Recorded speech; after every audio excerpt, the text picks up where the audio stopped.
it looks like the ball flew out, right? And then they're running after it, and the ball magically shows up in Adamian's glove. What in the world was that? It's been a while since we've been on LMB The Show 20, but with Stage 4 coming out over the weekend, I feel like now is a good time to do a all-time Mets team build. Now, keep in mind this is a Mets team on a bit of a budget, because when you look at the team right now and you see that catcher position and you're like, 93 Tomas Nido, what are you doing? The Mets have had so many better catchers in their history, and you don't even like Tomas Nido that much. But if you go to catcher, right, and then you go to a team that we are looking at today, which is the New York Mets, and when you go there, you're going to see that, first of all, Piazza at the $520K mark, that's a little above what I'm looking to pay, and I'm not paying $1 million for Gary Carter, even if I could, so that's out of the equation. So we're going to have to, unfortunately, use Tomas Nido. Yes, I could use 92 Mike Piazza from the Dodgers instead, but we'll just use him for now. 98 Pete Alonso, obvious. 97 McNeil, obvious. I wanted to put Jimenez at third, but they didn't give him that as a secondary position. Instead, we got Rosario over at third. Then we got new finest Dom Smith at left field. He had a great year, so I'm definitely glad that he got a card for it. He deserves it. Then the tops now, Nimmo and Conforto, both very excited to use them. And then in the starting rotation, the new finest 99 DeGrom makes sense. Probably the best pitcher in baseball, so he deserves to be a 99. Tom Seaver, no explanation, the franchise RIP Tom Seaver. Al Leiter faced the franchise, one of the better Met cards in the game. Seth Lugo, he's one of my favorite players, so I had to put him in. And then Orlando Hernandez was one of my favorite Mets ever, so I wanted to put him on the team. And then the bullpen, Nolan Ryan, Betances. I mean, this was the hardest part because the Mets have not had many good relievers, especially on the active roster. There aren't many good choices, but I went with Oliver Perez because he was on the Mets a while back, and when I first started watching the Mets, and I was really young, I went to one of their games at Shea Stadium, and I remember Oliver Perez's head kind of like peeking out in the dugout, and he turned around to look at the crowd, and I waved to him, and he kind of just like tipped his cap to me. So I've always had a soft spot for Oliver Perez. I always enjoyed watching him when he pitched pretty well for the Mets all in all for that trade with Xavier Nady, and he'd jump over the foul line. He was just an exciting player for me. Then we got Diaz, Billy Wagner, obviously, and John Franco. So what we're going to do with this team today is we're going to go over into Conquest and all these new Conquests that came out. Let's do the New York Mets Conquest, you know what I mean? Let's get some more Team Affinity points in there, and then at the end, we will have plenty of packs to open. So that's the plan for this one. Let's hop right into it. I mean, you see the teams you have to face. One team is the Mets, but the Nationals you don't really love, and obviously the Yankees, not much love there. So going to go after the Nationals first, only because they're closer. Going to get some XP along the way, so you know there's going to be a lot of nice rewards in here. One of the missions is to steal fans, so I'm actually going to steal the 3 million fans against the Washington Nationals right now. The good thing about choosing to steal fans for the Nationals now is that when I have to do the game against their stronghold, it's going to make it easier because they're going to have less of a fan base, assuming that I win this game, which is no guarantee because number one, I'm not that good, and number two, this isn't obviously my best team. So the fact that I'm using Tomas Nido and Jimenez, who I've not really used at all this year, and Rosario, it's definitely going to be a little sketchy, but I'm going to try the best that I can. If you guys want more MLB The Show 20 videos, let me know in that comment section below, and another way to let me know is by pressing the like button. I really appreciate a lot of the support I've gotten lately. You guys obviously want Mets content, so that is what I'm bringing you. We're getting really close to 100 subscribers, so only 3 more clicks and we will be there. So we'd like to make that happen. That would definitely be a goal of mine as Nimmo goes down looking. You know, that's a specialty of Brandon Nimmo. You know, I mean, he's a guy that he's going to take a lot of pitches. He's a selective hitter. Sometimes it equals walks and sometimes it equals strikeouts. Those are two very primary outcomes for Nimmo compared to McNeil. Likes to swing the bat into right center field, caught by Adamian, so couldn't get a nice little hit there. I was a little early, didn't have the exact PCI I wanted, but you know, McNeil's a free swinger, so I have to keep those tendencies. I'm batting Alonso third because just with the way the cards work for a Mets team build, most of them are left-handed. As Alonso hits out to center field, good timing. Adamian going back, looking up, it's gone. I'm sorry, wait a second. It's out of here. Home run, Pete Alonso, and the Mets / my Diamond Dynasty team take a 1-0 lead. You know, and this Pete Alonso card is such an interesting one to talk about because it is a home run derby card, and it's crazy to think of how different we feel about Pete Alonso now as we did in that home run derby. Following that derby, he went on to finish with a great year, setting the rookie record for most home runs in a single season. But last year, meaning this year, he really wasn't all that great. There was some power, but for the most part, I was very disappointed in the way Pete Alonso performed. The main thing that stood out to me was his struggles with runners on base. That was a bit of a team problem, but it was especially problematic for somebody like Pete Alonso compared to guys like Conforto and especially Dom Smith, who were much better at cashing in with those opportunities.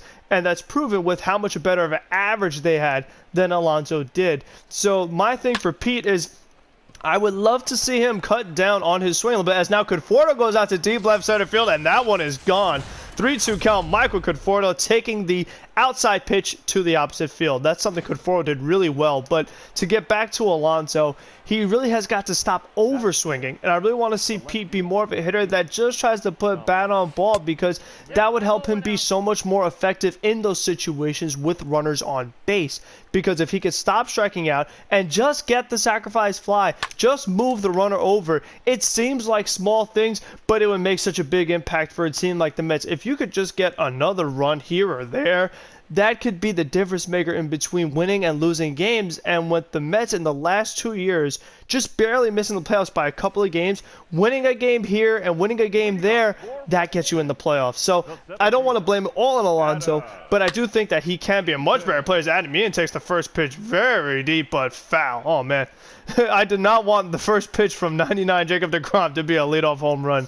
That would waste some of the work that Alonso and Conforto just did. So to get back to Conforto, on the other hand, I was so proud to see the way he performed this season. You know, we talked about how Alonso was a bit disappointing. I'm very proud of Conforto because he finally did what I've always believed he could do. I was always so hard on Conforto because I've always believed he's capable of more. And in this short 2020 season, he showed us what he is capable of. A guy that, as I've always said, he can hit for a higher average. That's always been my problem with him, being an all-or-nothing home run hitter. Having 30 home runs, but only the 260 average. The fact that we're able to get Conforto with the 300s, that was really what I wanted to see. The other thing Michael Conforto did very well was not overswinging. The fact that Conforto was able many times to take the pitch to the opposite field on the outside corner, that made things a lot better for him and for the team. That we finally saw the complete package of Michael Conforto, and now with this new ownership, another top priority of Steve Cohen has got to be to re-sign Michael Conforto. He's someone, I think I would put him in the Francisco Lindor trade. I would rather trade him than Andres Jimenez, because the thing about Rosario is that we've seen potential and we've seen good stretches. But the problem is that those good stretches, like always, are at the end of the season. And each year we say to ourselves, okay, well, you know what? If Ahmed Rosario could just do what he did at the end of the season, in the beginning of the season, he would be a really good player. He'd be a complete player, finish with a really good year. But he has yet to do that. And his inconsistencies and just the struggles that he still has major flaws in his game. His defense is not great. For someone with as much speed as he has, he does not steal enough bases. And then the other thing for Ahmed Rosario is he still chases too many pitches, like the way I just chased with Jimenez. But I think the fact that he's still chasing a few years into the league, he hasn't shown me that much improvement.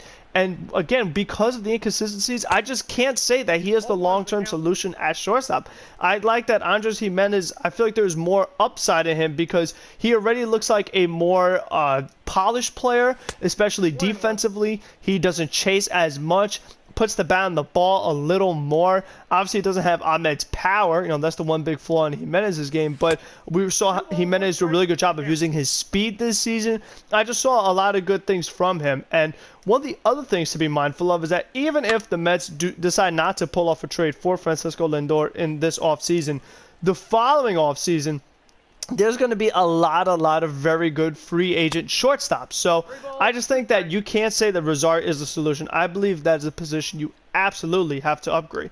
And speaking of upgrading the position, no doubt about it, catcher has got to be upgraded. The Mets cannot have Tomas Nido as their primary option at catcher, because once you decline the option for Wilson Ramos, you have got to find somebody else. And the two key candidates are JT Realmuto and James McCann.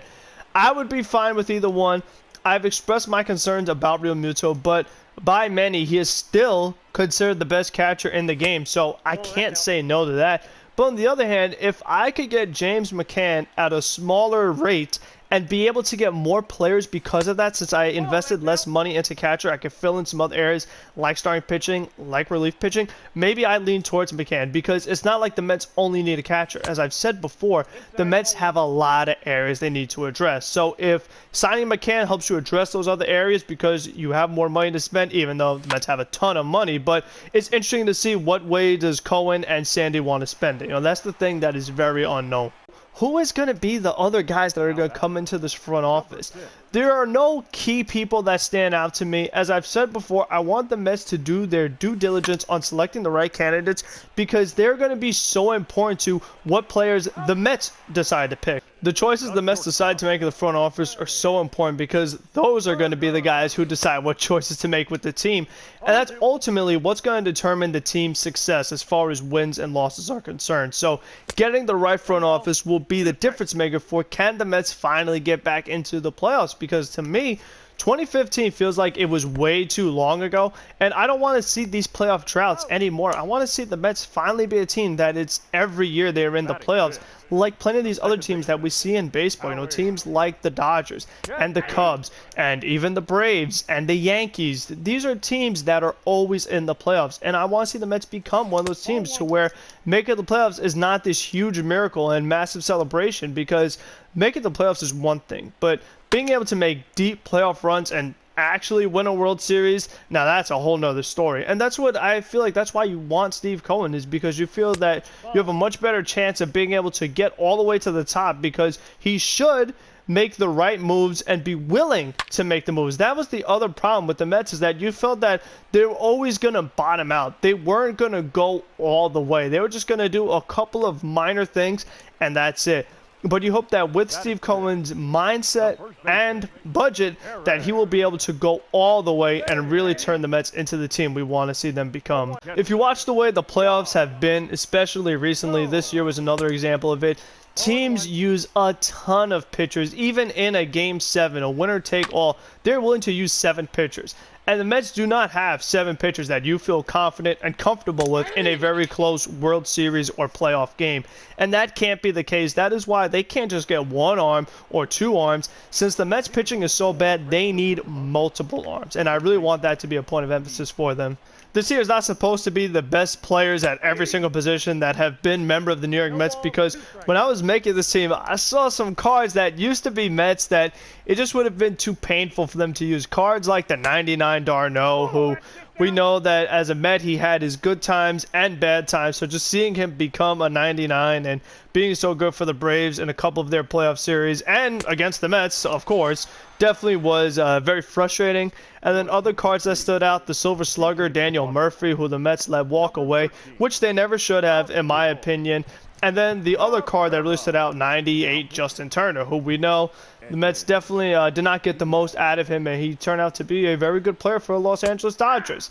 His personality, little questionable, especially when you consider all the positive tests that have occurred inside the Dodgers organization, which is what I was very fearful of, is the fact that if a guy is tested positive and is wearing no mask, walking around all over the place, breathing all over the place, other people are going to get sick. That's just the way I felt, and it turned out that is true. And I just think that that was very just selfish and very messed up thing that Justin Turner did to the Dodgers. Edwin Diaz is 3-2. Struck him out, and the ball game is over. The New York Mets / Diamond Dynasty team win the very first game of stealing 3 million fans on All-Star against the Washington Nationals 5-1. Speaking of former Mets, look at my game report, Adeiny Hechavarria. And I know Hechavarria, he's been solid with the Braves, not amazing.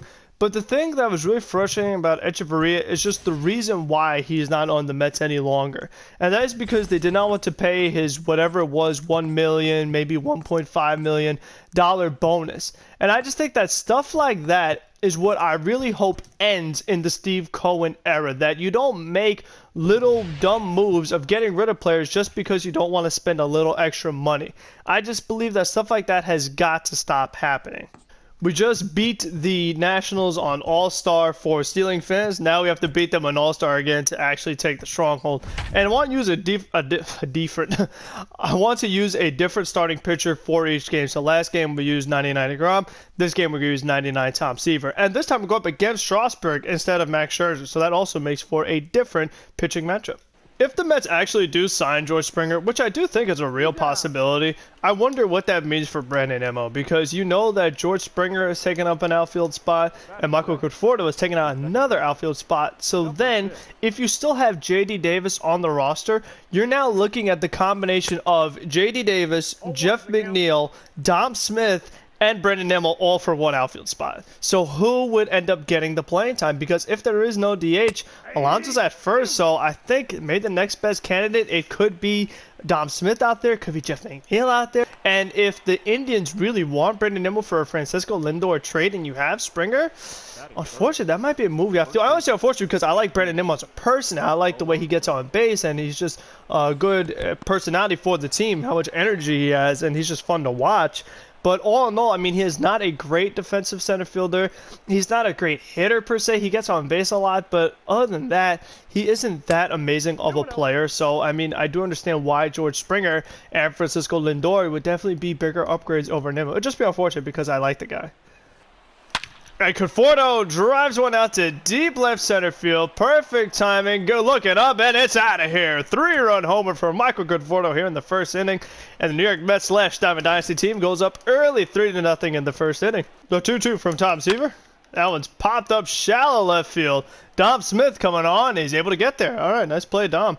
And I think Dom Smith, I mean, he's looked a little better in left field compared to the very first time the Mets had him out there in that infamous loss they had against, I think it was the Giants, where Rosario and Dom Smith banged into each other in left field and the Mets lost that game.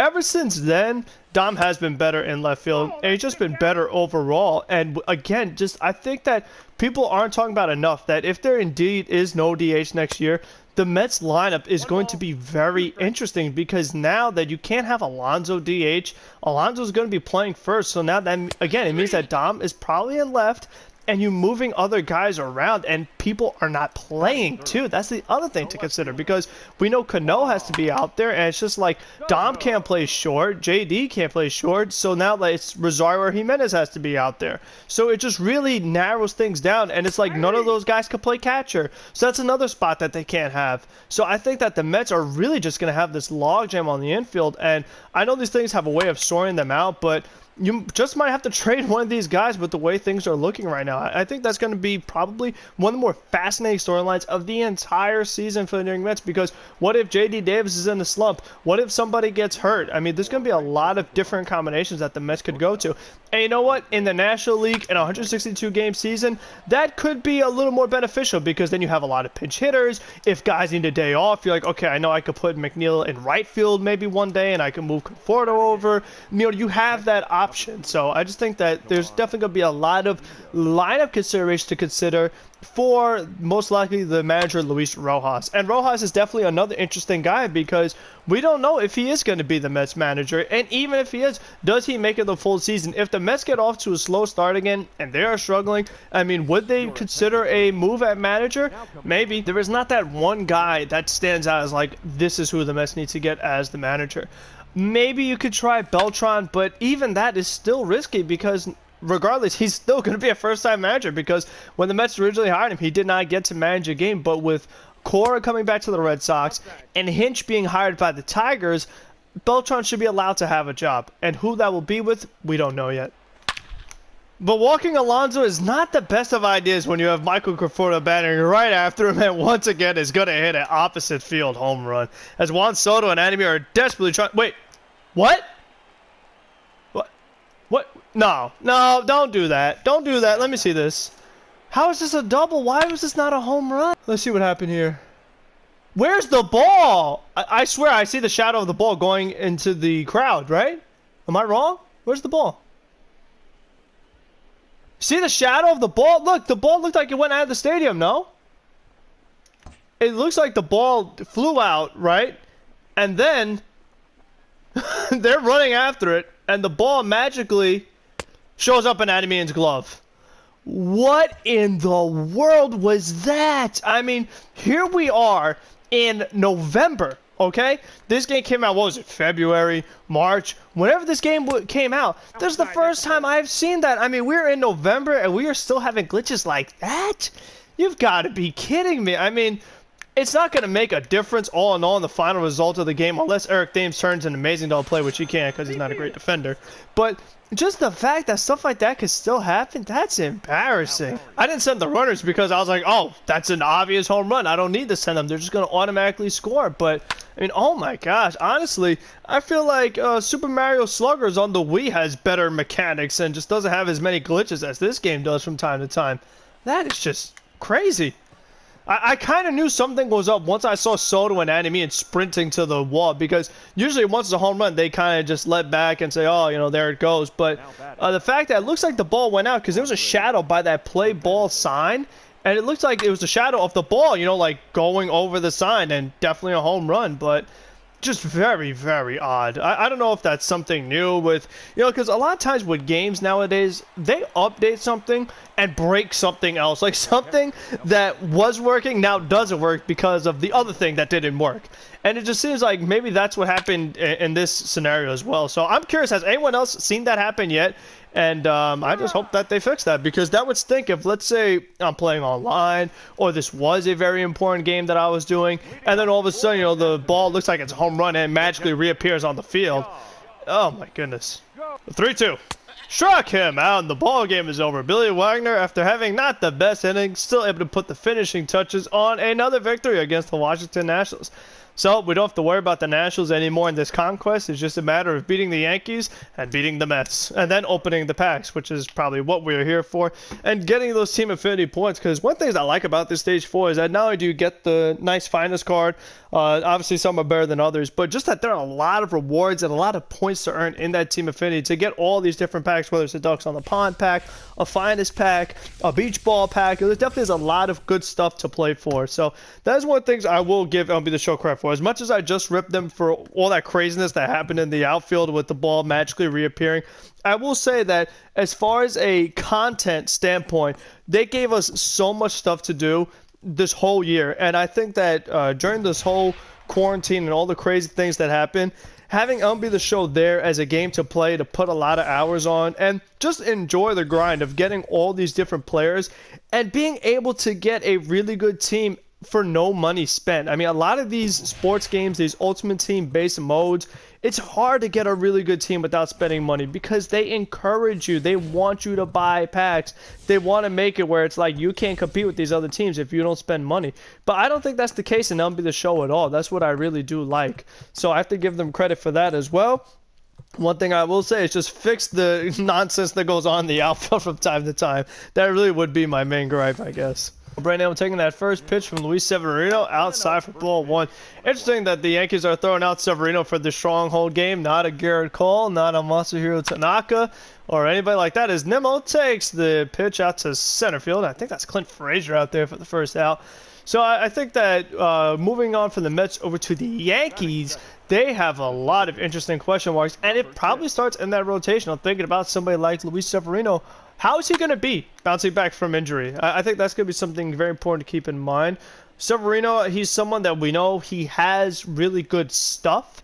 He has had good moments. There were times where we thought maybe he's a Cy Young candidate, but then all of a sudden, like in the second half of the season, he won't be as effective. He'll have bad outings, and then all in all, it turns out to an okay year.